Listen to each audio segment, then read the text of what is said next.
I think in this election, we have an unprecedented level on the part of citizens to engage and take part, more than just voters, but to actually observe how things are going.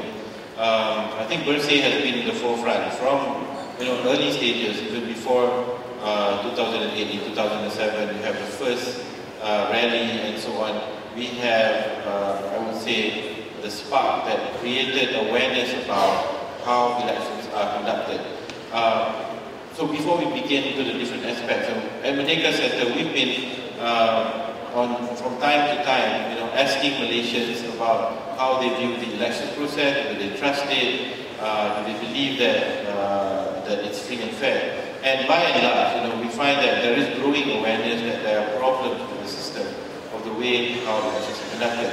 And in last year, in the middle of last year, we released a survey which showed that about one-half of Malaysians trust the way elections conducted, the other one-half didn't trust. And if you dig through the internet, there has also been another survey done by a local public university which I think asked the same question and found pretty much the same result. So there is, I would say, widespread awareness about election.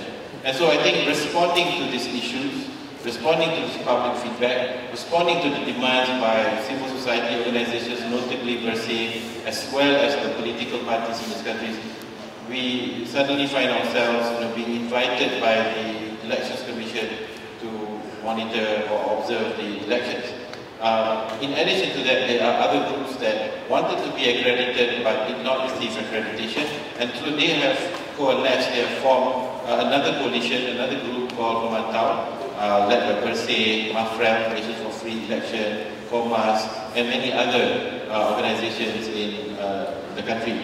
So as things currently stand, the accredited observers by the Election Commission comprise of, I think, 6 groups in Peninsular Malaysia. So it's Ideas, Centre for Public Policy Studies, CPPS, the Malaysian, I think, Association for the Disabled.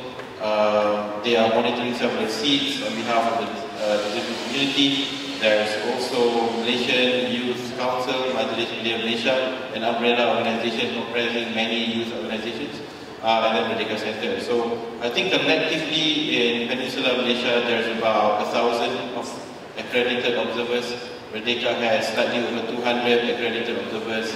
Ideas have about 340, Majlis Belia have about 400, and the rest have smaller amounts. So that's where I think currently stand. But on the other side, those that are not accredited, they are about, I think, currently 2,000 plus and growing. So I think the target is to achieve 5,000 by the end of this month. So we are at a stage where finally there is, I would say, a very structured, systematic effort to monitor the election that tries to follow globally accepted principles. And this is where there is a difference. The accredited groups and the non-accredited groups are pretty much doing the same thing. The only difference is that the accreditation allows the observer to enter the polling center, but not the polling station, which is the center is the school, the station is the saluran or the classroom, the ballot box where votes are cast. So the accredited observer is not allowed to enter the room, but can observe outside, and we're told that they can observe counting, the nomination process and others. There are some restrictions, such as not being able to speak to the media. That terms and conditions have already been issued by the SPR, it's already been advertised. So it's where things currently are. But despite some of these constraints, the accredited groups are working towards ensuring that it's done professionally. And to achieve this, recruitment has been done. We've completed recruitment, we've completed training, and by next week we are rolling out our smartphone app, which will allow people to document these issues, take photos, put up the descriptions and upload it. We believe that Pemantau will also be deploying a similar system, and that system will be open to any citizen to file reports. So for citizens who want to make complaints, they can also use a similar type of app to achieve the same thing. So I think in this particular election, it's not just concerned citizens who are signing up to become observers, but anyone. who witness something wrong, if let's say a government truck is used to ferry political banners or something like that, you can snap the photo, you can document it. It becomes part of the documentation of this election. By and large, I think there's a kind of misunderstanding still in terms of what observers are supposed to do. The observers are just like pakat, they just observe and report. They don't do anything, they cannot enforce anything. And most they can ask some questions to get some understanding. But the end result is not just academic, it is going to be useful to improve the electoral process. We are in an interesting political situation right now. A lot of things can happen, even if the current ruling party stays.